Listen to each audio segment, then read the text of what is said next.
Bonjour à tous. Dans cette vidéo, je vais vous présenter un sujet intitulé Le contrôle numérique parental dans le cadre de la formation des formateurs dans le domaine de l'éducation numérique TOTED sous la supervision de l'Académie de l'éducation numérique de la formation des formateurs TOTED, le projet de l'Association pour l'éducation numérique. Cette formation est sous l'encadrement de professeur Maryam Jannati, professeur Abdelkrim Lbtera et professeur Karim Loudghiri. Groupe cible, les parents, les adolescents de plus de 18 ans. Ce sujet a pour objectif général de sensibiliser les parents à l'importance du contrôle numérique parental.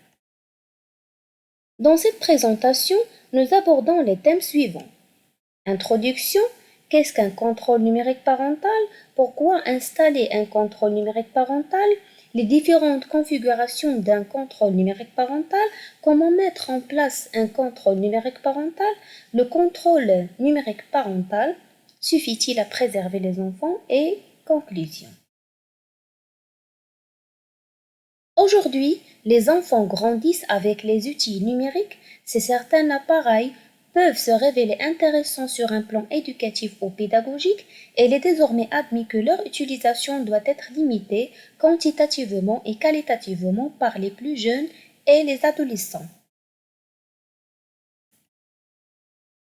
Alors, qu'est-ce qu'un contrôle numérique parental? Un contrôle numérique parental est une fonctionnalité ou un logiciel qui permet de filtrer et de restreindre l'accès à certains contenus. Généralement, l'activation du contrôle parental est motivée par une volonté de protéger l'enfant d'une exposition à des contenus choquants, violents ou pornographiques. Mais il peut également être très utile pour planifier et encadrer le temps d'écran. Pourquoi installer un contrôle numérique parental? On installe un contrôle numérique parental pour bloquer les sites web inappropriés.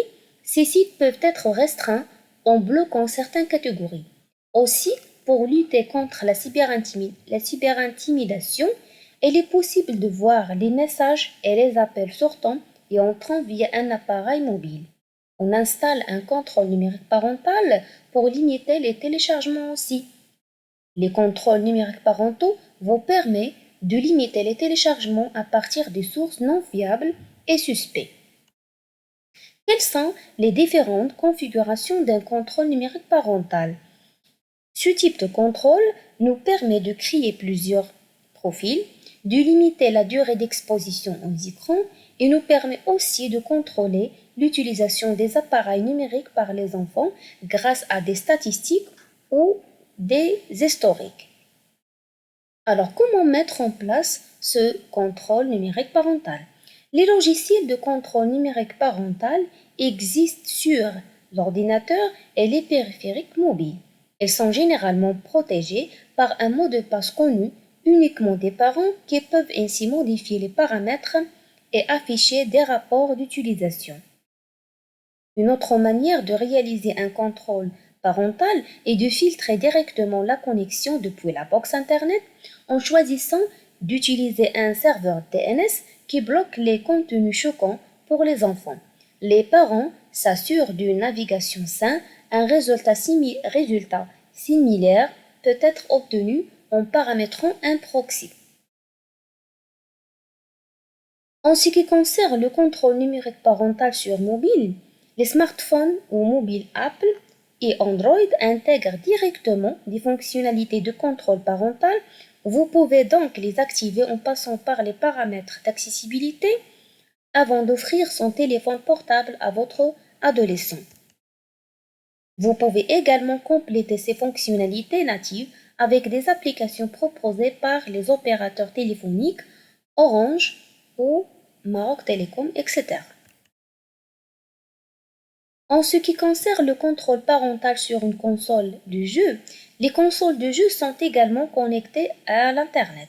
Afin de protéger votre enfant, vous pouvez limiter le temps d'utilisation, vous pouvez restreindre l'accès à certains sites web, vous pouvez aussi interdire l'achat de jeux en ligne dans le store.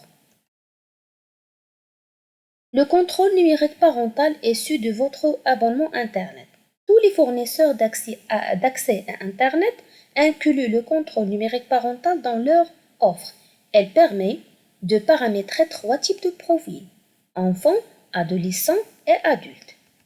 Avec le profil enfant, destiné en moins de 10 ans, c'est vous qui sélectionnez limitativement les sites auxquels il peut avoir accès. On parle alors de liste blanche. Avec le profil adolescent, votre adolescent a l'accès à tous les sites web, sauf ceux que vous pouvez exclure. On parle alors de liste noire. Pour activer le contrôle numérique parental, généralement sur Internet, il vous suffit de vous rendre le site Internet de votre fournisseur d'accès Internet et de cliquer sur le lien de contrôle numérique parental. Ensuite, laissez-vous guider. Le contrôle parental sur les box ou bien les box TV. Sur les box TV, le contrôle parental s'active très facilement. Il permet de créer un code qui sera demandé dans chaque tentative d'accès à un contenu restreint ou avant chaque achat. Le contrôle numérique parental sur les enceintes connectées. Le contrôle parental peut aussi être mis en place sur les enceintes connectées comme Google Home et Alexa, et cela vous permet de restreindre l'accès au contenu sur YouTube et Google Play Music, ainsi qu'à certains résultats sur les moteurs de recherche. Alors, le contrôle parental suffit-il à préserver les enfants? Être parent à l'ère numérique n'est plus facile qu'auparavant. Les progrès rapides de la technologie présentent des défis nouveaux et difficiles à suivre pour les parents. Alors, le contrôle numérique parental ne peut bien entendu suffire à protéger les plus jeunes des méfaits d'un usage trop intensif des écrans et des dangers de navigation sur le web. En tant que parent, vous devez surveiller et éduquer vos enfants afin qu'ils comprennent quels sont les risques auxquels ils sont exposés en utilisant Internet et les écrans.